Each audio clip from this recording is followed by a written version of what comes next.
Hold on, let me double check that. I'm gonna ask everyone on the call to please mute until you're asked to speak or have an opportunity to speak. I'd like to call the May 9th meeting of the Orange County Transportation Council to order. We'll start off with in-person roll call. Alan Sorensen, Commissioner of Planning for Orange County. As we go around, I would ask if everyone would please state your full name and affiliation as we go around the room. I would greatly appreciate it. Stacy Butler, Deputy Commissioner of Planning for Orange County. Gary Spears, Town of Deer Park Supervisor. Denise Quinn, Town of Wayanda Supervisor. Jason Morris, Commissioner of Public Works, City of Adderall and clonazepam. Those on the call, please mute. DEA? No. Cardone, Town Monroe Supervisor. Sandra Johnson, New York State Department of Transportation. Travis Ewald, Orange County Parks Commissioner. Barry Cheney, Orange County Legislature. Catherine Craig, WSP USA, on behalf of the City of Middletown. Rob Harrington, Orange County Planning Department, representing transit operators. Brandon Twiel, Orange County Planning Department. Okay, with the in-person roll call completed, Brandon, will you please just go through the online participants for us? Absolutely. Hello, everybody, and thank you for joining us. I have Bert Thielander on the line from the Vision, Orange County Vision, Bikeway Vision Pathways, if I got the correct word. I also have David Lake on from the Mid-Hudson South TCC. We have David Gilmore as well joining us. Commissioner Jacob DeWiel, City of Middletown. We have Supervisor Jesse Dwyer of the Town of Warwick. We have Corey McAllister from NISDOT. Hi, Corey. We have Michael Emmeville from Creighton Manning. And Michael, thank you again for that edit suggestion as well. We have Michael Weeks joining us as well from MHE Consulting. Nicole joining us from NISDOT Region 8. Nicole Farmer, for the record. And we also have Ryan McGuire, Orange County DPW. You got Josh in the waiting. Oh, and Josh is in the waiting room, joining us as we speak. Okay. Raina, thank you. Absolutely, City of Port Service. I'd like to make a call for citizen participation. Do any members of the public wish to provide commentary to the Planning Committee? Bert Thielander, I would like to do that. Bert, go ahead. So thank you for the opportunity. I've spoken with you folks in the past. The last time was, I think, February 1st, talked about Pathways comments about the Bikeway Vision. Pathways Vision Hudson Valley just wants to reiterate our belief that it's very important to find financial support and promote development of the Bikeway Vision. We've spoken with some entities in Orange County, like I presented the Bikeway Vision to the Town of Deer Park. Supervisor Spears knows about that.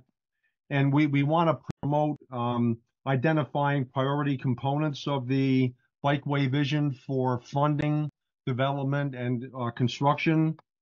And Vision Hudson Valley has also offered to complement the Planning Department's grant writing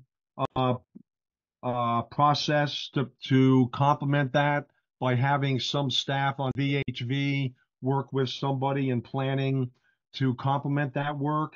And finally, Pathways is also hoping to connect the Bikeway Vision with the Ulster County efforts and Sullivan County efforts.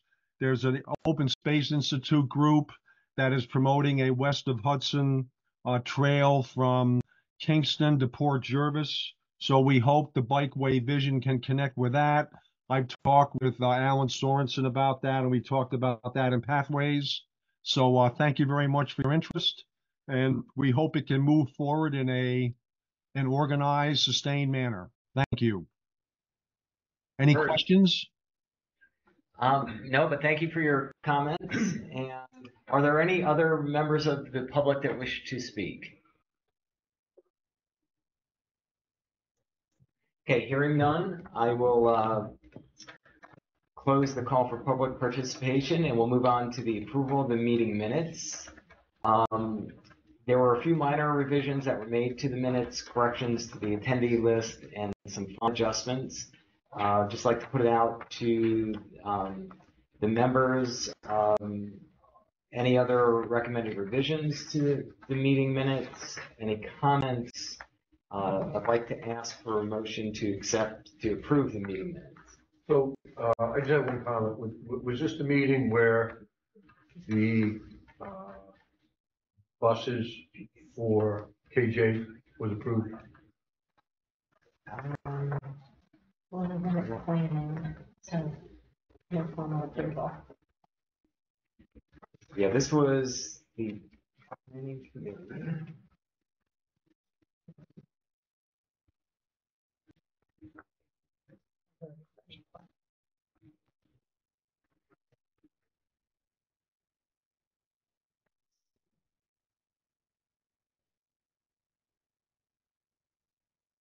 I don't think it was, because Yeah, I don't. it shows that I'm not, because I wasn't here this is the last meeting that was had? This was the planning committee meeting prior to the policy committee meeting at the end of February. Okay. Well, I mean, I'll bring it up now. The only thing, my concern is that, that study wasn't provided, and the vote was held. So my concern is that without that study, especially in Monroe being provided, we truly couldn't analyze what the ridership was, because we know in Monroe that a considerable amount of ridership is being taken away from us by KJ crossing over borders. And Alan, you and I had to sit down Yes. about a month and a half ago, and we discussed, my reasoning behind it, and I still have opposition to it. Understood. That's, I think that was, I wanted to say that might have been the meeting before the month before. But yeah, it's not reflected in these minutes. Yeah. So I guess if I'd like just to ask for approval of the February 1st minute. Sure. Can I have a motion? I'll make a motion. Second?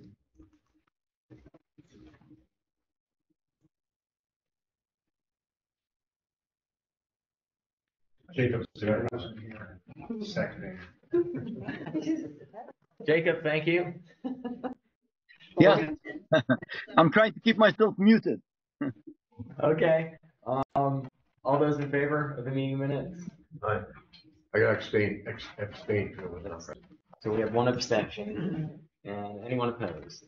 I'm not opposed, but I wasn't here, so we probably should have. Okay. Very good. All right, so we're going to move on. So for announcements and communications, I'm just going to quickly touch upon each item in a section below. I recognize some of you may be a little daunted by the agenda. But it's really, there's a lot of information that the council receives that we wanted just to be able to share with you. So I won't go into all these and I'm just going to touch upon each.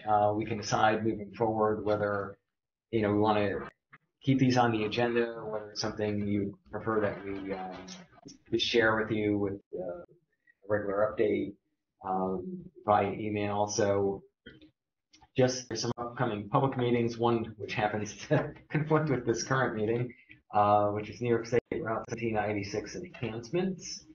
But there are multiple meetings on that. So there's meeting 1 and 2, May 15th, 1 to 3, and from 5 to 8, Town of Walk Hill Community Center. Meeting 3 on Thursday, May 16th, from 6:30 to 8:30 at the Central Valley Elementary School. Some other items and there's in the agenda, there are links provided so that you can obtain additional information. Actually, that was an email address. I tagged on it. Oh my goodness. Okay. Yeah. Oh, I thought it was supposed to be a website. we circulated that to the active distribution list as just a separate email on the public notice for this MNN meeting. And that's the only email that was provided. Oh, so you meant for that to be an email? Yeah. Yeah. Oh, I thought you meant for it to be like a website for further information. No, they don't have current website information. They may, but I don't know. Just moving along, Metropolitan Mobility Network, virtual meeting coming up on May 14th. In terms of updates, in terms of regulatory revisions, those seem to always be coming down. And I'm very thankful that Stacy's really in tune with all of those. We have the USDOT has updated their EV regulations and effective May 9th. So we're doing what we need to do to comply. FTA published final rule on updating the Public Transportation Safety Agency Safety Plans regulations, which also became effective May 9th. A revised National Public Transportation Plan. One of the things that we do have on our to-do list is to initiate a safety action plan, and that's reflected in our Unified Planning Program. FHWA's final rule on greenhouse gas emissions performance is still nullified at this time, and MPOs are not required to submit initial targets unless further notified. So that's one less thing on our to-do list. Next is our newly published resource materials of note. FHWA recently released a new handbook and flowcharts relating to planning environmental linkages. So that's a really good resource.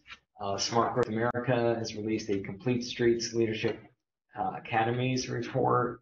The U.S. Department of Energy has 2 new form-based tools to engage communities in learning about hydrogen-based systems and community benefit plans. The Joint Office of Energy and Transportation has issued a public electric vehicle charging infrastructure playbook, and a MapForms multi-state freight working group held an event uses and approaches for disaggregating freight analysis framework data. And one of the resources presented was mapping for various agricultural commodities movements and inflows, outflows, and net flows by county across the country. It's an interesting site. You can kind of go down the rabbit hole on that one. Next, I'd like to just move on to reports and actions on old business. And I'm going to ask Stacy to take over on the Orange County Transportation Council staff report. Okay, you should be able to go through this relatively quickly. We did our GBE report for the last 2 quarters for the PWP. So that's been filed.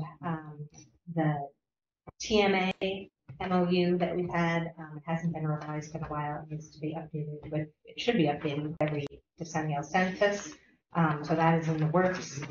We circulated a draft, a revised draft to DCTC and UCTC for comments. So we're discussing that, and then we'll bring it to all 3 transportation councils for review in accordance with their procedures. And we also have an MOU with the NJTPA, somewhat similar, because we used to have part of Passaic County, West Milford area in our TMA back in 2010. It's no longer there. Probably don't need the MOU anymore, but we're going to reach out to NJTPA and discuss that.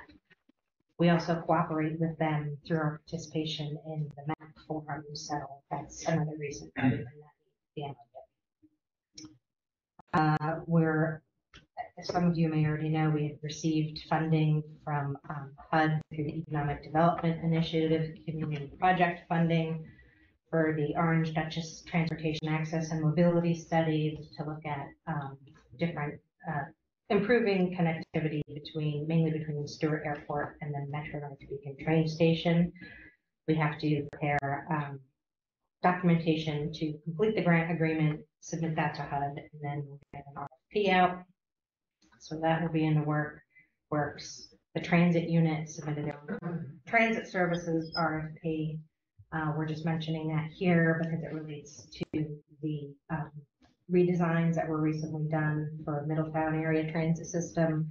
The Newburgh Area Transit System will probably have task orders under that contract once it's awarded to implement both of those redesigns. We're hoping to get an RFP issued for the countywide transit feasibility study out hopefully over the course of the summer. And then we're planning to prepare and issue an on-call transportation services RFP that will expand some of our capacity, given staffing challenges. So we have a few projects that would probably be possibly go under that. We're still trying to sort out whether or not we would do separate RFPs under the UPWP. We have the roadway safety plan that Alan mentioned, the Montgomery truck bypass proposal, the Newburgh sidewalk district feasibility study, intersection management program. So those are all things that may end up going under that RFP. NIMTIC has a contract that's similar. It's probably what we're going to use as a model for our RFP. I think Duchess just did one too. Okay. DCTC, so you might want to check with Mark. They worked on that last year, and I think, you know. Thank you. Yes. And we'll discuss this under new business, but we're going to update we would recommend some updates to the OCTC procedures. Be able to have virtual meetings then. We've been granted access thanks to New York State DOT for the GeoTabs altitude database, which is also fascinating. It's telemetry for trucks, freight. You can do all sorts of different origin, destination, and stop analysis. So we're looking at it for potential use for truck parking patterns for our safety study, and then also maybe some transit service patterns, because you can do buses on it as well. So you may see some products once we get that moving. The TMA Freight Working Group has done, and this is mainly Duchess has taken the lead on that, DCTC, so far researching and drafting a report on large truck crash analysis in the TMA area. Unfortunately, a large portion of the higher prevalence areas are in Orange County, so staff is going to look at that analysis and provide a little bit more detail in the discussion section of the report. And these areas are generally along I-84 and I-87, so we'll probably call out the specific locations for the, when we do the roadway safety plan, to have a bit of further analysis on those areas. The OCTC website, I don't know if folks have been on it a while, there's also actually a separate ArcHub website for OCTC. We really need to refresh those. We are in the process of doing that. Apologies for anything that's outdated. We just wanted to also mention if anyone has suggestions for resources, different things that they'd like to see on the site, if you could just please send an email to octc@orangecounty.gov.com. And we'll take that into consideration. And then we're also looking, hopefully with Orange County IT, to look at a contact management system to better manage our emails for the distribution list. Hopefully have automated sign up, be able to unsubscribe automatically, things like that. And then later this summer, we're going to have Title VI report preparation and probably start scheduling meetings with the municipalities for the tip-up. That will occur fallish of this year. Excellent. Stacy, thank you. Are there any other member reports? Just pass it around. You know, this might be of interest to this group. We're doing and actually WSP is helping us with it, is a truck parking feasibility study on I-84. Yeah. Pretty high level, you know, but looking at, we know definitely in Dutchess County, there's some parking issues. And, you know, we'll have trucks parking in the small rest areas, and then sometimes they back up out onto the interstate, you know, On the ramps. Yeah, the ramps and stuff. So we're just taking a look at the entire board for if there's any opportunities for additional parking. So we can share the results of that study with this group for sure. That's good. Question, is there a way that Transportation Council could lobby for more funding Region 8 state roads. We seem to be on the short end of funding for our state roads in Region 8. It is something that the Orange County Association of is going to request also, because we're all in agreement that, you know, our district needs more funding. Yeah, and I'm a regional employee, so basically, you know, the way that the state agency is structured is such that I think there's 11 regions throughout the United States. And each of the regional offices, you know, we basically receive a planning target, and then, you know, we're required to work with that funding to cover all our bridges and our pavement needs and all of that. And as part of that process, that's kind of where this group then also comes in. Because that's exactly how then the TIP update basically happens too. There's planning target for the Hudson Valley. And, you know, we have 4 MTOs. And then you all have your planning target, right? And that's kind of the distribution. So I totally understand where you're coming from. So is the DOT, you're with the DOT, right? So can you put a request in, because Route 17M from village line of Monroe all the way down through the town line through Harriman, there are whole potholes there that if a motorcycle hit it, I'm telling you, that would go back over front. They're that deep. Yeah, no, I can definitely, yeah, pass that on. No, I feel like I heard that one recently too myself. Well, probably for the last 4 years. It's probably, no, within the past couple of weeks, but yeah, absolutely. Okay, thank you. And also, I know they've done some patching on Route 209 from Fort Jervis up to Sullivan County, but that road quickly deteriorates because of the widening done years ago on the shoulder thing. I know it's a headache for you, but. So 209 from where to where? Fort Jervis up probably to the Sullivan County Okay. line. And I think it was hopefully on the schedule this year or last year, and I'm sure they didn't have enough money to fund it. To actually repay it. Yeah. Yeah, well, And I know Charlie Carnes had some concerns about, I think, 302 in Crawford. Okay. So it was misrepresented to us that it was going to go from Chester through the town of Monroe, the repairs. And it basically stopped a quarter mile over the town line to the village line. And that's not the worst part. So it's probably about 2.5 mile stretch. It's horrendous. I get an email. I get an email every day. 17. You also said 302 in Crawford. Yeah. Okay. All right. And you're in 17. Okay. Yeah. No. I mean, our maintenance forces are finally able to like do better patching, so I know they're out there and they've got a lot of work, particularly this year. But we also have a pavement asset team.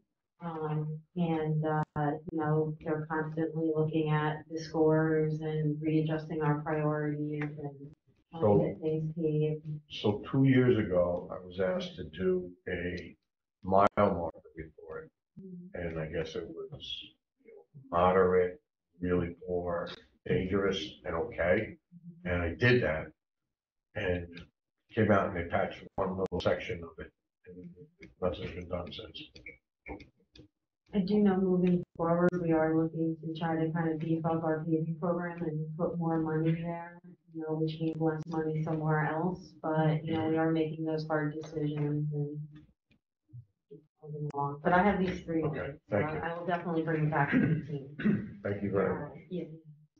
Yeah, I would say paving on many of the state highways throughout the county is an issue. I know. So, but I know. No, but I mean, all of us that work there, I mean, we do have influence on different things. So paving is a big one because I think all of us, that one is so there, right? You're in your car, you see that one. So we're used to, yes. But you know, we're balancing that with, you know, with our bridges too. We're not seeing that. So, but So, but we are, those two programs are data driven, so, we know, but that does help supplement when we hear it directly. Yeah, but what happens is, we've been shortchanged for so long, now you're playing catch up because you're trying to balance between the bridges and the roads and everything's bad. We're talking about our yeah. region. Well, Yeah, our region, our region. yes, as a whole, and I think also that's partly because back in like, I think it was 2007, we really went into this preservation first kind of a, method of allocating our funds, which then we're not doing a lot of reconstruction. So you can only continue to like repave.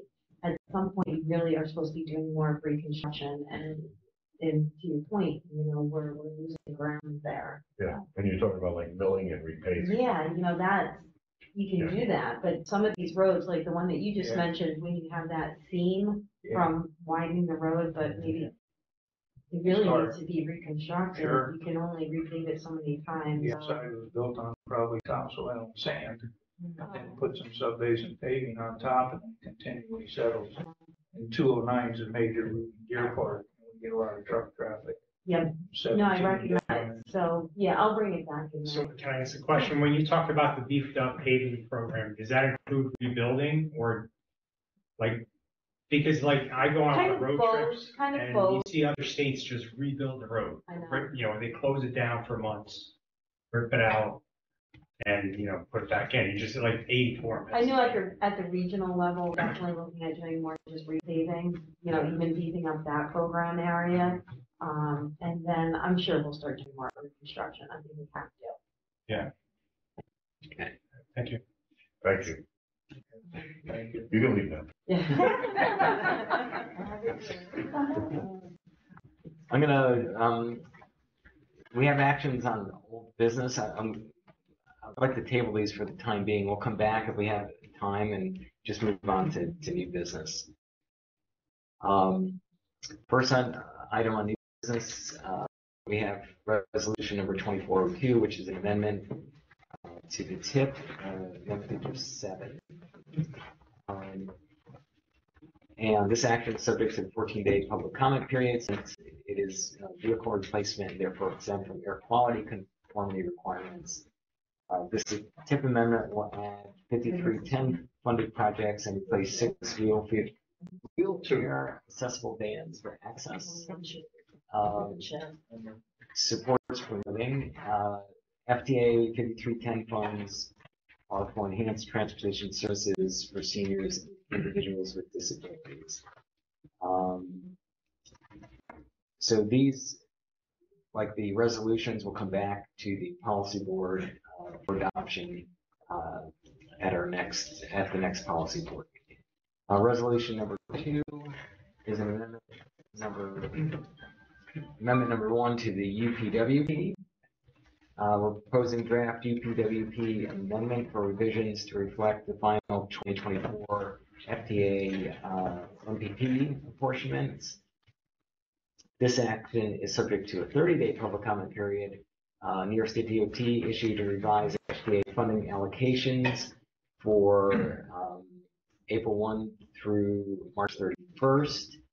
On April 4th of 2024, OCTC's total FDA funding was reduced by $3,511 from $169,169 to $165,658, which necessitates UPWP amendment. The draft UPW distributed with today's meeting materials replaces the initial draft circulated on May 2nd. With the agenda packet, this draft includes revisions to the initial portions of the narrative regarding overall funding amounts, in addition to the previous revision to the county transit feasibility study project and certain tables. The revisions are as follows. Just a quick summary. Page 5, revised section FTA MPP funds to replace the current allocation of the overall FTA MPP fund. Page 23, revised the budget estimate portion of project 42.23.02-01, county transit feasibility study, reducing the federal amount of $600,000 by $3,511 to $596,489. This led to a corresponding reduction in the state's 15% match of $112,500 to $11,842, and local match to $111,842, little typo. And local match 5% from $37,500 to $37,281. This just gives you a sense of the domino effect. And when thing changes, there's a lot of little details that we've got to tidy up. Table 3, the PIN was added to the footnote on the safe and accessible transportation option for FHWA PL set aside. Table 4, the audible task budgets for 2024-25 FTA MPP funding were adjusted to reflect the reductions in the federal, state, and local funding. Table 13, the countywide transit feasibility study line was revised to reflect the adjustments to the federal, state, and local funding, and as was the subtotal of the long-range transportation plan, system level category for summary task table, as well as the sum of all task line. In addition, the PIN was added to the footnote on the safe and accessible transportation option, FHWA PL set aside. Any questions? Whatever you say, Al, we're good. Clear as mud. I have to thank Stacy for summarizing and keeping track of all those. There's a lot of moving parts. All right, so moving on, we have resolution number 2024-04, adopt air quality conformity determination. We're proposing draft air quality conformity determination related to NIMTEC's fiscal year 23-27 TIP, 2022-2050 RTP. This action is subject to a 30-day public comment period. This conformity determination was purely due to NIMTEC's updates on their RTP, the equivalent of our LRTP, and their TIP. This determination involved no changes to the OCTC work process. Moving on, item 4, City of Middletown requests for an additional $338,000 for the Middletown Traffic Operations PIN 8757.07 and 876098. So enclosed in the materials distributed at this meeting is a memo from Catherine Craig of WSP, who's with us today. She's consultant performing construction support and inspection services for this project. That further explain the request. The city is requesting an additional $338,000 for these services, with an additional $67,600 to be contributed by the city. The justification for the request is that the contractor's performances necessitate a level of service increase in WSP's construction support and inspection services. Substantial completion of the project is scheduled for December 31st, 2024, with the project closeout by April 1st, 2025. This is the second additional funding request for this project. The first was in 2023, was for an additional $640,000. Total project cost is estimated at $21 to $31 million, with a total 4-year cost allocation of approximately $13.421 million. Funding sources currently include $5,573,000 in CMAQ funds, $3,722,000 in surface transportation grant, large urban funds, $4,126,000 in non-federal aid funding for fiscal years 2023, 24, 25. This request suggests that additional $338,000 be put from the remaining fiscal year 25 CMAQ block PIN allocation of $128,000 and a remaining fiscal 25 surface transportation block PIN allocation of $210,000. So that you have a request and where we think the funding could come from, and so we'll put it out there for discussion. Is Catherine, anything you would like to add? Does Jacob want to say anything first? Jacob, if you're still on, anything you'd like to add? No, that's perfect. Katie can fill in. One question to Sandra, please, if I may. In the past, Sandra, we talked about allocation in the future years, like 2026, when we have a lot of money sitting there. There's a potential that we could use it for the ongoing projects that we are having in the current years, meaning 24, 25. And what I'm looking at is CMAC. In there, we have in CMAC as an example, in 2026, if I'm reading the charts correctly, it's $3.365 million in there. Could we use some of that money in 2025? That's for Sandra. And the same applies for the large urban, what is it? STVG? STVG, thank you, yes. At STVG, large urban. We have another $3.7 million in 2026 sitting there as part of this 4-year program. So the question is, can we use some of that money for 25 and 24? So those things can be considered. Usually what happens is when an MPO is updating their TIF or allocating funds, if they have let's say, you have like a $5 million project and you get $2.5 million of a particular fund source each year, you'll combine those 2 years so that you can have a whole project, and you'll put all the money then in that second year. So I mean, these are things that we've done in the past that we can entertain, but ultimately it's really up to this group, to discuss. Understood. Yeah, but technically, Sandra, it's doable. It's up to this group to decide whether we can do it or not. Yeah, and it's more of a case-by-case basis. Got it. Thank you. So if that's the case, Alan, the reason why I'm saying this, and Katie over there, she can elaborate. Really, our needs is $800,000, not 400. We only applied for 400 because that's what's available in 2025. We would like to, if possible, modify our request for 800,000, and that's really what is WSP projecting to use for the balance of the project. Is that correct, Katie? Yeah, so what Jacob's talking about is, over the years, everyone has helped to allocate the amount of construction funding for the project so that it's secured. But what we never went after was money for the actual construction inspection portion of the project. So this has been a 3-year project. We are winding down. We have one major corridor left to finish and half of Dawson Avenue. And the money we are requesting is for the construction inspection services for WSP for this project, because there was just never enough money allocated for that.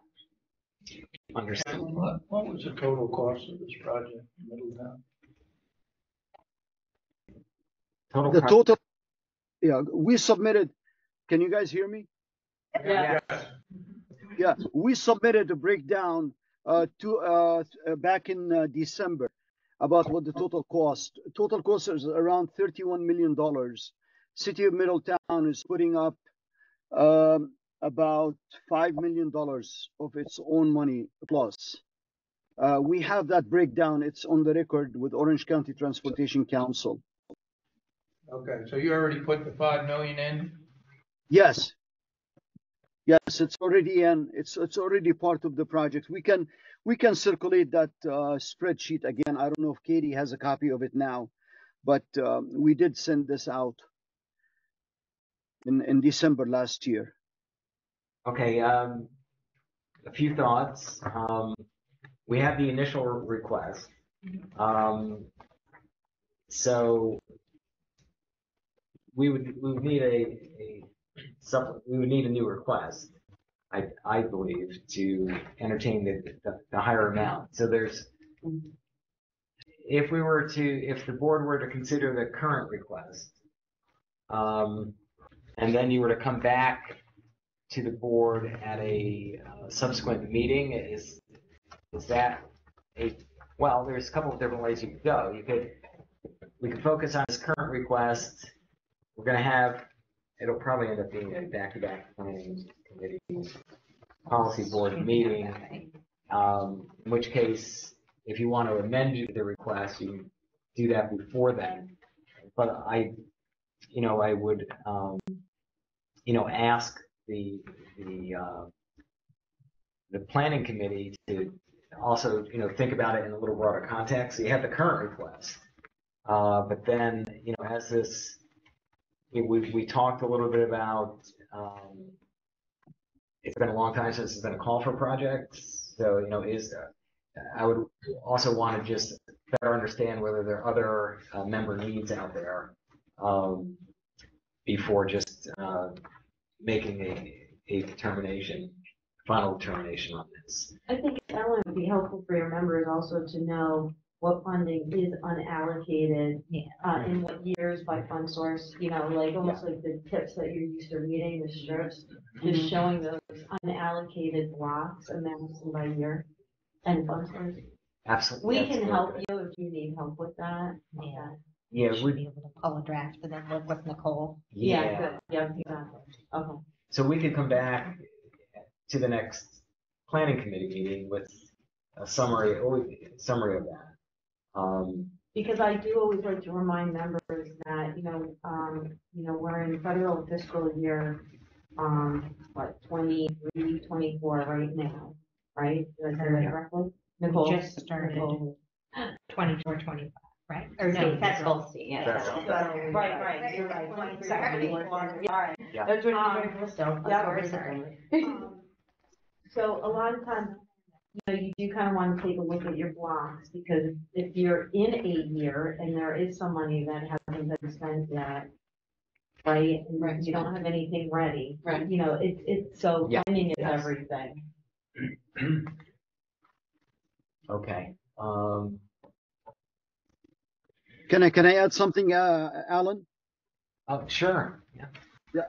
Also, our need is right now, it's an immediate need because WSP, their funding has expired, and by end of April, I think, just last month, and there is still some additional funding in there appropriated for them, but their cost is around $1.4 million in there. I don't know where other projects are, but the point is our need is immediate. So if other projects, I know the trail project, segment 3, I know Travis, he's going to be asking for some money. But I don't know who else is going to need some money, and you don't want that money just sitting there. And honestly, in my opinion, with all due respect to everyone there, if you're going to start a project right now, there's no way you're going to spend that money in 2026, except if it was a huge project in there, and you're going to spend most of the money on engineering and design and right-of-way acquisition. As we all know, it takes years for these projects to evolve and to develop. So what I'm trying to say is we would like to, of course, give like a deadline for other projects to update where they are, Alan, so that we will not get penalized because other people are not reporting on their projects, because we have that immediate need. So if you want to give them a deadline to report back to you with any requests, that's fine, fair enough. And then regarding changing our request from the 400 to the 800, we'll do it any way you want, Alan, whether we modify it later or we do it now. And Katie, she's authorized to sign it on my behalf because I'm authorized to sign it. Whatever is easier for you guys. Jacob, thank you. I do know, we are, in addition to, the CMAQ, block pin, there's the carbon reduction program block pin. We have some funding set aside for that. I guess I would, just for the members here or online, if there are other member requests, I think we should hear from you now. Travis? Yeah, I had one, I was gonna save it to, the other new business, but as Jacob mentioned, segment three, it's been, based on the most recent cost estimate, is underfunded by about $700,000. Um, and then just recently in our last meeting with Jacob and the city, request was made to add additional parking area on West Main Street. And what that entails is basically moving the trail completely to the edge of the available right of way. So there'd be a significant retaining wall, and then the parking costs along with any of the stormwater management costs. We don't have detailed numbers on that yet, but we're estimating it as probably an additional 500,000. So if we add that to the project, we're about 1.2 million underfunded. We have our draft design report was in, we received comments, and we were basically ready to resubmit it back to DOT. So our timeline is looking to go out to bid at the later part of 2024. Okay. I mean, that is a potentially CMAC is also a carbon reduction program. I'd have to take a little more look at the specifics, you know, the parking area versus the trail. I know they're interrelated, but I would like to take a little time just to look at our block pin funding from the different sources and see. There might be two sources that we can pull from. I have to take a closer look at the project. See if it's. You probably want to take a look too at, if you can do a comprehensive look too. I mean, it's definitely a good thing to add the numbers that are present right now. But I would also, I think I sent you guys a report like a couple of weeks ago on the projects that we still have remaining in OCTC to be delivered. You know, I would just check in on those projects to make sure they don't have any shortfalls or. We could initiate a local project sponsor, you know, just email to the project. Just the existing ones. Yeah. See where they are, if there's a shortfall. Stacy. Can you resend? Yeah. Yeah, you should. Yeah. Or maybe I did only send it out. I don't know. Maybe I sent that. Wait, I think what's performance? Alan, as I think we talked maybe at the last meeting, the town of New Windsor has a new project that probably in the next month they will be providing a letter to the committee to seek to get on the tip. So Okay, yes. work under 207. Okay. do you know about how much? I don't believe we have a cost estimate yet. We do have preliminary design done, right-of-way acquisitions done, but it's been a while since work was done on it, so I don't think we have an updated cost estimate. Thank you. So I have a question. With the development that's going on and where we are, before we even get to the development, we already have that I-84 ramp that's failing because when at certain times of the day, it backs up onto 84. So the developer is going to make it 2 lanes, put a light in, put more lanes on 17M in the town of Wawayanda. Would the TIP be able to finance some of that?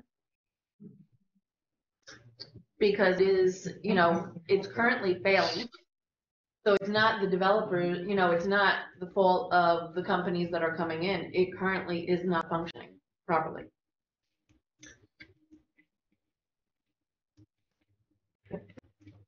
Is that Denise? Is that Route 6 on 84? No, it's the 84 ramp. From Route 6 or 17M? 84 ramp getting onto 17M heading towards Middletown. That backs up onto 84. Right. That's all DOT funding. That's all Sandra can correct me if I'm wrong. I think that's all DOT projects. Yeah, I don't know. Yeah. We have so many projects on, but That's I where can I go was- back. I can go back. Well, that, you know, DOT, I've been in so many meetings Yeah. about this. So the DOT has the developer doing these improvements. Okay, good. So my question is, can some of the TIP funding go towards helping, you know, Yeah, since, so- you know, it's not all the State developer's fault because Right. it's already currently not functioning the way it should. Yeah, I don't know how the funding is broken up right now, but I mean, what this group should understand is that you're going into a tip update potentially in the fall, right? Yeah. And that federal funding, so there's like, I think, 2 or 3 groups, we've got the Malt System Bridge, the Urban, the CMAC. It's really at the discretion of the MPO, well, the members, to decide how you want to move forward on programming those federal dollars. You know, some MPOs do call for projects. Some first take a look at their existing projects to see where there's shortfalls. I would say if a project honestly is already funded and it's moving forward, unless you know that it's short funding, you would want to bring it to the table. So I don't know really what, Sorry. yeah. But this really is an Allen, you know, what you guys are planning to do with your unprogrammed, or you maybe program it all during your tip update, you know, what's the strategy or thought? I would like to suggest that we leave anything to do with the interstates to the state's discretion, because, like, just as an example, exit 122 is being reconstructed. Yeah. It was an $85 million project. They're doing phase 2 now. If we start getting into trying to find funding for some of these interchange, Yeah, no, I don't. we're not think going to have there's- anything. Yeah. And I think that, you know, little funding that we have available to bring to local projects, you know, we really need to keep that focused on local projects. So Where would we go for that though? I mean, exit 1 in the Port Jervis backs up onto 84.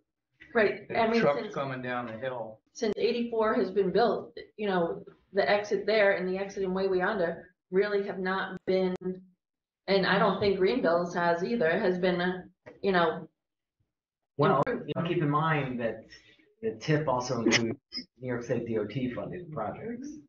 So I think it goes back to our original conversation of more advocating for more Well, money. yeah, but for it regional also, aid. I would say, but you're saying that there's a project there, I mean, you've sat in many It's- meetings, or I'm. there's multiple Yeah. developments going on in Way Yonder between Route 6 and Dulcet Town Road. So there's been a ton of traffic studies done for that area. Because, I mean, the area is all very, very congested. So there's probably a part of our department that's already looking at that with Mhm. the Yeah, local Lance government and the and- developers, yeah, so Yeah. I would say that should probably stay on its own path, and, I don't, you know, I guess you have to see where that falls out. But then, if there are issues on the interstate with ramp configurations or times of day that you're aware of, you can send that to my office, do you know what I mean? So it's on our radar, and we understand that it exists as a project, and we're factoring it in when we, you know, are programming new projects beyond just, unfortunately, again, like I said, we're needing existing. Oh, I know. So building new, but this still should be on our radar. Okay. Because like I said, we do internally keep lists of needs, you know what I mean? And we want to make sure that that's being considered. So, yeah, send them my way. Oh, go ahead. I was just gonna say, I was thinking about the update to the website. A lot of the MPOs have, whether it's newsletters or website, whatever, they'll issue announcements about more competitive grant funding, like programs like RAISE. So better under the bill and moving under the new transportation bill. So that's also maybe something that we need to be better about working with folks to get that information out there, seeing if that can be applicable. Yeah. So with, That's an excellent point. question, with respect to local road reconfigurations, is there tip money available for that?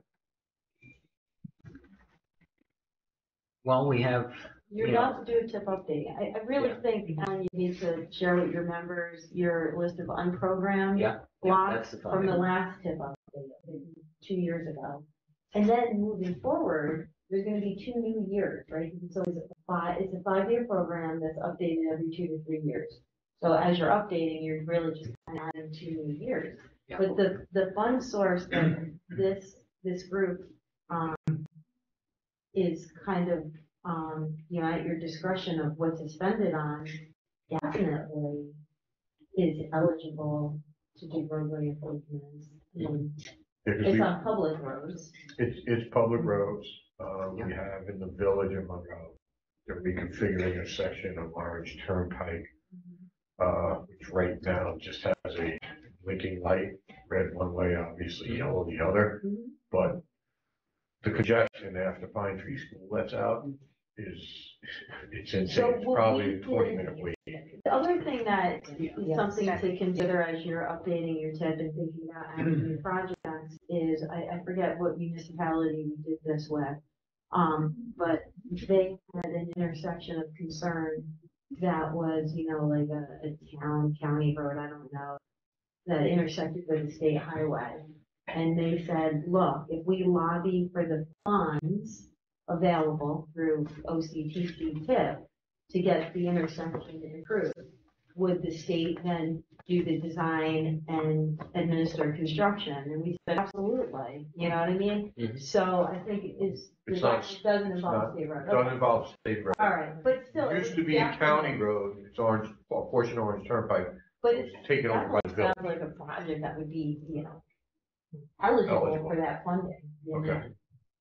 And the studies can be sometimes done through the WP. Yeah, as long as it's not. They're gonna receive lots of funding. That's part of the purpose, behind the Route 17M corridor study that is on the list, and the on-call transportation is to be able to do some of the smaller studies. The other thing, we have the most flexible funding that we have available is the Surface Transportation Block Grants, so the SDBG Large Urban, and then we have the CMAQ pot, we have the Carbon Reduction Program funding. Those are a little more restrictive because they're for very specific purposes, but we'll come back to the members with how much money. When we set up the last TIP, we didn't have specific projects, so we put a lot of the funding in block pins. So we'll report back with how much we have available for those. And can you tell us what they can be used for?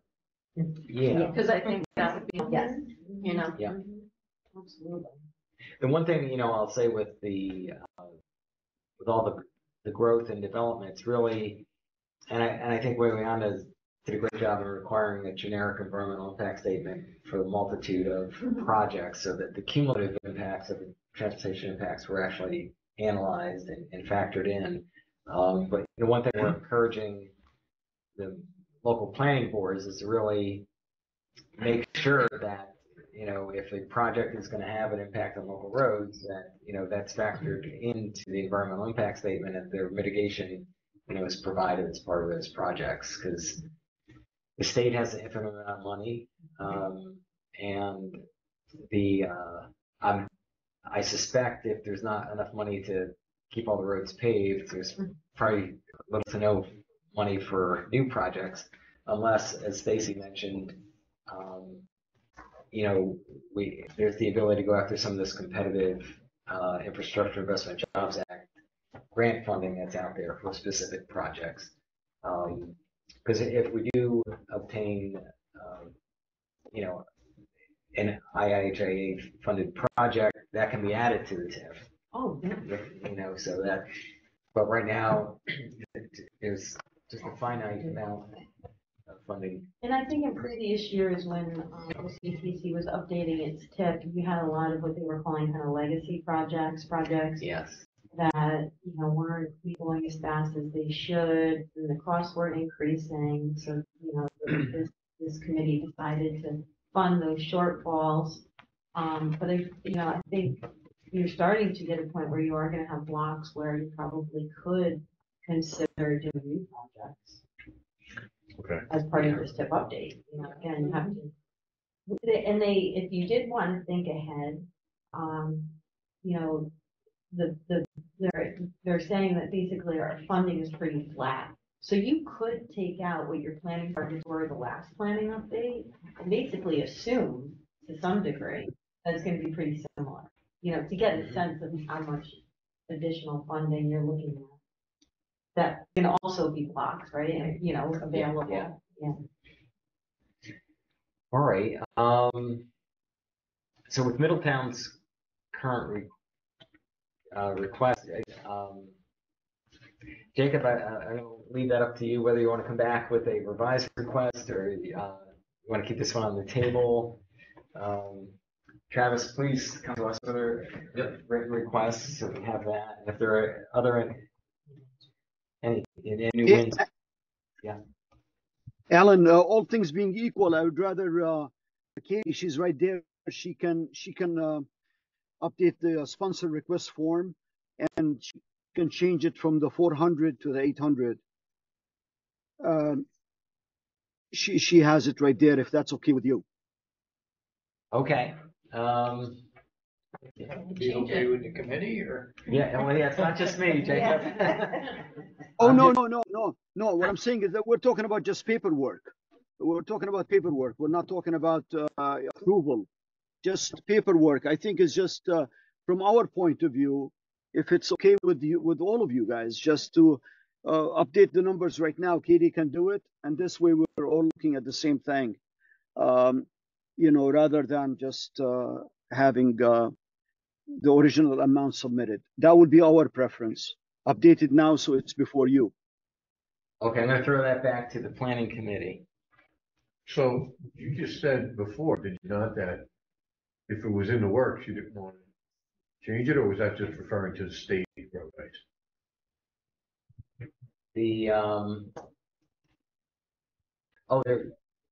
Their initial request or the Middletown's initial request, or was that related to what Denise said about? Oh, I'm sorry, I'm saying you said it. You had said it, yeah. Oh, I think they're two completely separate conversations. Yeah. Completely separate. I think if we get an updated memo with the full explanation about what's going on with the project, and then the optic staff will put together what's available under the PIP, and we'll get those other from Travis, from Windsor, and then we can bring that to the planning committee next time. That's better. Spreadsheet on Middletown's available in an email. Okay. Yeah. Did you resend that? Yes, there was a previous memo was circulated yesterday, but I will that from WSP. But that'll be revised. Okay. I guess I'll move on with OCTC procedures update discussion. So this is for the. Did you want to answer, Jacob? No. Jacob, I think the answer is you should resubmit for the full 800,000 if that's what you'd like to do, and we will bring it back to the next planning committee meeting together with Parks recommendation or request for segment 3. And New Windsor, you guys. And New Windsor, yes. Jacob, you're muted. Okay. Muted. Because we're not making a decision today, so there's nothing lost by doing that. All right, I'm going to move on. Okay, so by the end of next week, we're going to prepare and circulate to the OCTC distribution list a list of all resources, such as links to other MPO procedures and current population statistics for each municipality to help with member research and formulation of any suggestions. Meanwhile, we'd like to know a few key areas that are recommended for revision. Probably at the top of our list is a recommendation to change to virtual meetings.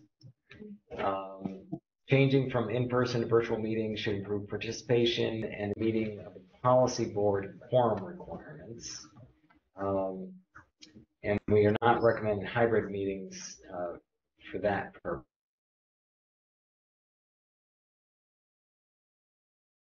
And So I don't know if we, do you want? Are would you like saying to- all planning committee meetings would be virtual? No in person? I don't think I understood. We would let all the planning and policy. Only virtual. And this is, we were just kind of like hitting some highlights on areas that like everyone could sort of focus on when they're looking at the current procedures to, come up with any ideas they may have. Is there an easy way to vote for the policy meetings virtually? And is that legal? Yeah, I thought the state came back and said that they got rid of the virtual meetings where you had to be in person and so a certain percentage had to be. I know a lot of the MPOs do them virtually. Or is it Not legal? their policy, Not their policy. I know DCTC does some kind of email So- balloting. Yes, but that's always been part of their operating procedures prior to COVID. Okay. And that's for voting for like amendments and stuff like that. Yeah, I don't know the specifics, but yeah. I think Ulster County policy meetings, it can be virtual or in person, but they have to have a certain percentage in person. Yes. Then DCTC does its policy committees in person only. Their policy only meets like once a year. I I know. don't know how they do that. I'm assuming it was the email balloting. It is the email, it's the mail, they call it mail balloting, emailing that, yeah, it is that. Did you guys ask the attorney That is if you can do this before you? I have to say, I don't think you can. and then they do all their planning meetings are only virtual. Yeah. Theirs is the most streamlined, I would say, as far as reducing the number of in-person. Is there gonna be a 7-day early voting period too? UCTC is kind of almost doing what you're doing, but they do allow during their policy meetings for some people to be virtual, but they still have to have a certain percentage. Okay. I don't know. Going to all these meetings myself, I have to say the ones that are in person, More productive? it seems like they're more productive. I think there's more collaboration. Yeah. It's the Yeah. collaboration piece that I Good think point. Duchess is losing by doing their own, and I give them credit though, what Duchess is trying to do with their planning committee, so it'd be like a meeting like this, but they do them only online, is they do try to really encourage participation. They require people to have their cameras on. They try to do fun polling to get people engaged and stuff, but I still think there is a level of collaboration that's lost. But maybe I'm old fashioned too, so I have to be careful. I used to get an invitation for the meeting, and I don't think that gets sent out anymore. At least I haven't noticed getting, an invitation where I can accept it and it goes into my calendar. Oh, that part. I was gonna say, because we did get an email, Right, 2 of them actually. yeah. Yeah. We're hoping to have a contact management system. Yes. Yeah, we could apply if we were coming or not. Yeah. We would know we had Because that way, then it auto populated right into the calendar and, because if somebody didn't send out the text message today, I would have forgotten that it was today. Yeah. I am trying. Well, there's definitely some merit to the collaboration part. So, But I would check, because I don't think, I remember because we would sometimes have our town board meetings virtually, and then the governor came down, and they said that we could not do it anymore. We had to have so many. I don't think we're subject to open meetings. Well, we're kind of a quasi. I don't know. There's an advisory, That's because it's federal. because it's federal, so they get to do whatever they want. Um, More flexibility. More flexibility. I would ask, just think about it. Yeah, these aren't set in stone. These are just kind of topics we'd like Yeah. you guys to start thinking about as you go through the procedures. You're gonna make me lose my ability to see Rob's happy face once every couple of months. Rob was open. But I like what you're saying too, maybe that's something for this group to considers every other, right? Right. So every other is in person, or you agree to 4 of them at least a year being in Well, person or Well, something. wasn't it that any voting meeting, we were required to be here to vote? We had to have a minimum.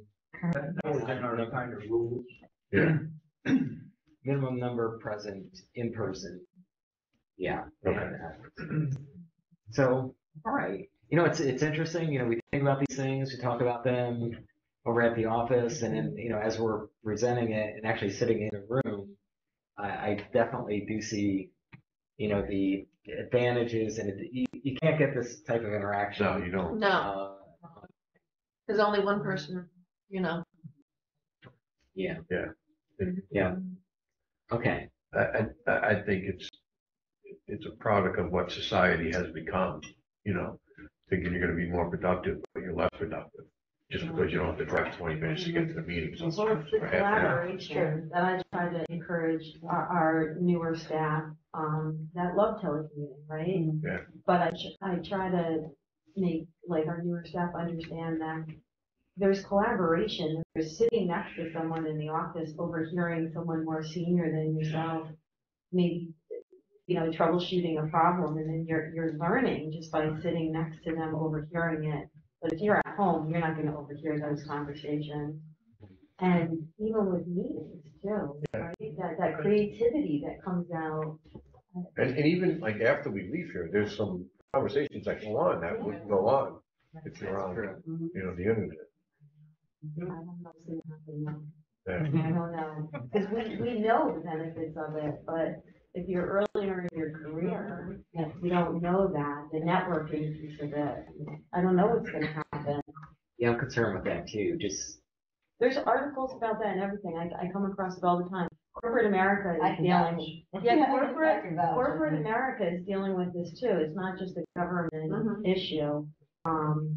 They're bringing people back to. They are. They I are. think those are what the articles are saying, because of the collaboration and creativity, the, Talking What? face to face. yeah. Yeah. You know, they don't want to lose that in their corporate edge either, and that creates, so. okay. No, I mean, I'll share a quick observation. I was out in Minneapolis at the American Planning Association. Oh, nice. And they had this session that was like 45 minutes, and the last 15 minutes of it was an interactive roundtable. Anyone who was under 22 years old got up and left the room. And I was just looking at them, I'm like, oh my God. And I could see they were just like, they had this social anxiety. Yes, yes, it is a true anxiety. I had a staff member, this is going back. You're gonna have to overcome it. Her phone. We had this hot thing come into the office, and this is pre-COVID too, but we had to, everyone on board, didn't matter your position or anything, on board, everyone got a phone list. You had to call those numbers and give whatever the message was.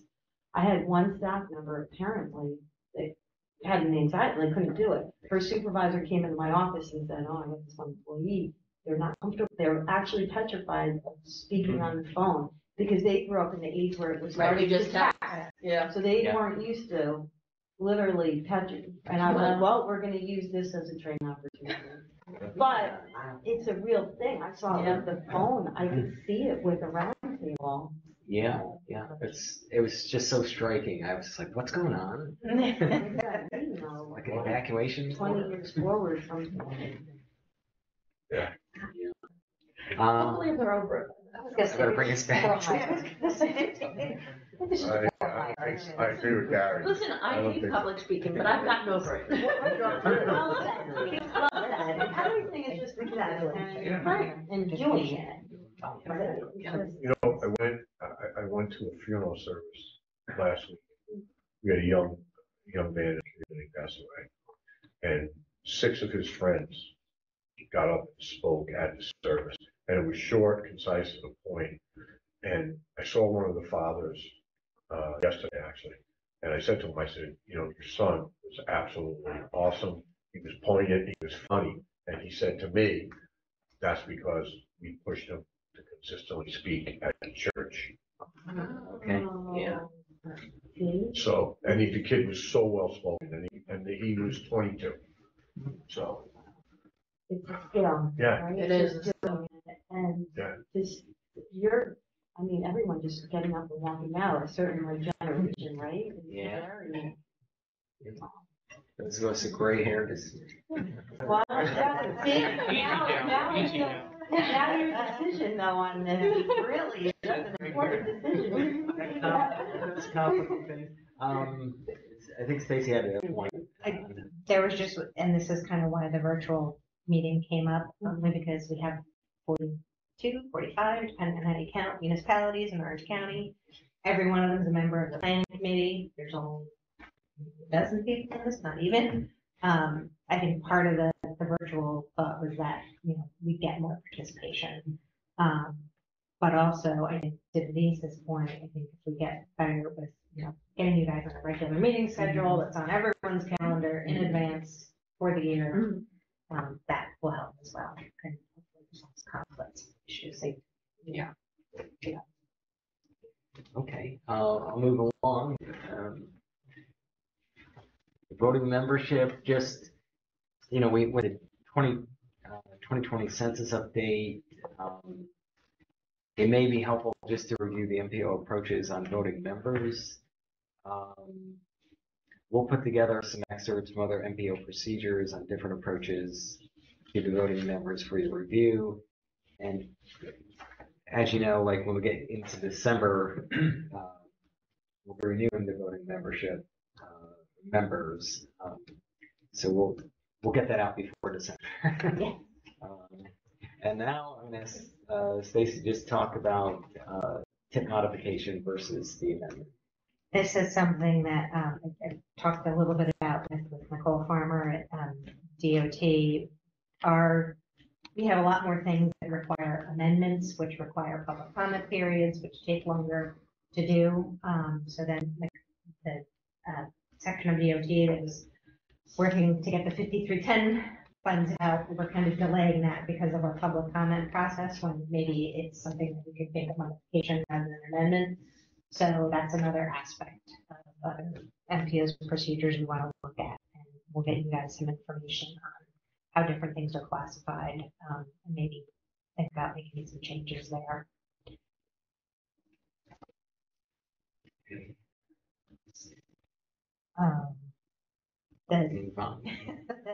The other issue was, and we touched on this a little bit already, clarify the status and operations of the planning committee.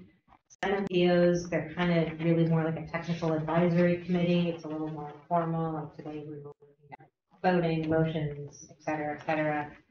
Some don't operate that way. It's more just they're putting information out there. Everyone's responsible to go back to their policy board representatives and discuss that with them, make their opinions known. And that way policy will ultimately make the vote on the issues. But some other MPOs actually keep it more formal. They do voting or the legislative subcommittee. Both ways are valid, pros and cons. So that's something else that we put together, some things for you guys to look at. And then we wanted to clarify the relationship of the procedures to the public participation plan. There's some overlap between the two right now. We can just clean that up a little bit. I know Ulster County Transportation Council actually has their public participation plan in their procedures. It's not a separate document. Their procedures are 2015 though. I don't know if that's still permitted, but that's maybe something we can look at as well. And I'm sure there are other things. We're open to suggestions from anyone else. Any other changes they might like to see. But we'll put together some materials for you guys to review. Stacy, thank you. Yeah, is any other things that you think of? We welcome your insights. Do any other members, I'm going to go into other new business. Any other members have new business items they would like to raise? I think Travis, we already covered you. We covered them. I would just this is Gedalia. You mentioned before, not at this meeting, that you were thinking about doing a separate transit group or a working group for transit issues, because hardcore infrastructure is different than transit needs. You have any thoughts on that? Should that be part of what you're studying now? I think so. That was one of the items I had on there for old business was a discussion on potential transit subcommittee.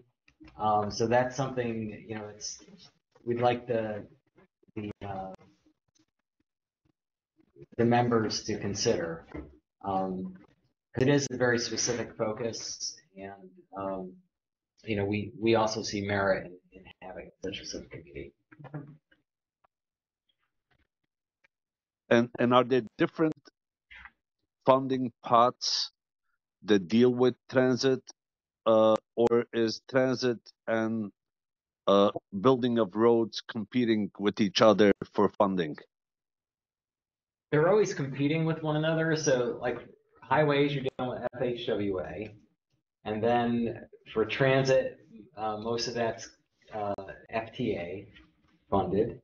And there's some things that are kind of sometimes in between. So the on the transit side, you're familiar with most of the programs that we're using for that. But as you know, like with the bus procurement, that's a process. So it's sometimes frustrating. But you know, we got to procure the buses, and then we got to order the buses, and the buses have to be built. Yeah, I would just clarify that folks can't take 5007 funding, which is FTA funding, and build roads with it. That's Correct. Correct. At the higher level in Washington, they may be competing, but at our level here, it's very different uses for the funds.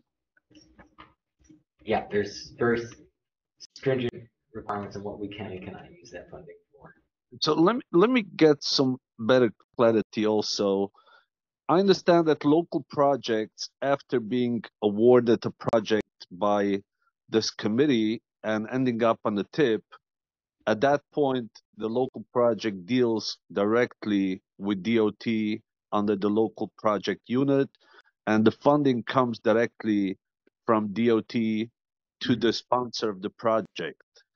Why, for example, is buying buses any different? Why, if Curtis Joel was put on the tip for new buses, why couldn't Curtis Joel deal with the project directly, procure the buses directly, and being a direct recipient of the capital funding to buy those buses? Why is it different than a local project when it comes to building a road? We don't need a middleman between DOT and the sponsor for building a road. Why do we need a middleman for buying buses? I don't know specifically why it's different. I don't know. I think it's something in the FTA regs because we're the designated recipient of the funds and we're responsible for the ultimate carrying out of those funds during like triennial review and such. I don't think towns get, maybe they do, but when you guys do highway projects, every 3 years, does the federal government come in and do a review of all those projects? And are you held accountable for it? I don't think. After they're done? After No. they're done. No, we're dealing with DOT, but DOT deals with the federal funding on those local project fundings. Everything is scrutinized though on the highway projects. Up front, Yeah, right. All the way to close out of construction. Yeah. And then that's it? They have a lot more. Then there are some follow-up things where, I don't know the specifics, so please don't, but, when you do pay for something with federal aid on the highway side, you're basically guaranteeing though that it's gonna last a certain period of time. And you can't use federal funds again to redo that work in less than like 20 years. So I think there's some other, they're all checks and balances, and I think they're all very important, you know what I mean? But Okay. the history, I don't know. Stacey. I was just go ahead. to Gedalia's point, we can look into it further, but I suspect the county is the recipient and all the operators, 15 operators, are subrecipients. And the other piece and we will look at that to see if it's something that's possible. But the other piece that we have to think about is even when we buy buses for all 15 operators together, We are just like a super tiny order. There are MPOs or transit agencies that are buying buses at hundreds at a clip. So that's one of the other reasons that our orders are not always prioritized, and our staff has been trying their best to try to find ways to get some kind of cooperative buying going on or joint procurement with other transit agencies to try to increase our buying power. I think that even with that said, that a municipality trying to do it on their own is going to be more expensive than with Rob doing it. Well, I mean, like ordering buses is a good example of how much work is involved in it. And then to think, if we kick that off to the town on roads, now ordering their own, 3 buses on their own, versus us ordering 15 or 20, which is still a small, to Stacy's point, that's still a pimple, in the bus world. But it would be even more difficult for the town to get it done. And part of the bus ordering process too, we have to do an independent cost estimate before we order them. We have to put out the RFP, or we're allowed to use a piggyback contract. There's inspection points. We have to hire inspectors to go out to inspect the buses at certain times. During the production of the bus, we have to hire inspection once we receive the bus. It's very elaborate process under the FDA regs that we have to follow, and then the manufacturing overall, COVID didn't help, but that process takes, I think we're down to a year. Yeah, type of bus, yeah. But at this stage, I believe that we're not even out to bid. We haven't put together an RFP yet. It's still all being worked at the county planning. So there's no manufacturer involved, and we don't even know what the timeline for manufacturing is. But I understand the point. I understand the point that transit may be different. I'm just asking these questions because of some of the numbers that I've shared with planning committee yesterday, with planning officials yesterday, and in last March, we served over 100,000 passengers in the single month of March, and that was like a record breaking for having 100,000 passengers a month. That brings us to, if that repeats if that becomes the new norm, it's going to be over 1 million passengers per year, and these 16 buses are desperately needed in order to fill the gap. As I mentioned in my email, we do have cameras on the buses, and we're prepared to share those camera footage with planning officials, and you could see it yourself how these buses are just jammed with standing people all over, and it's really not a safe situation, and we're desperately trying to hurry up the process. Gedalia, your point's well taken. We certainly understand that the needs, and we are trying to get those buses ordered as soon as possible. So it's, but thank you for sharing that additional data with us. I saw the email last night. I happened to be out of the office in the afternoon, so I haven't had a chance to respond, but I will. Thank you. You're welcome.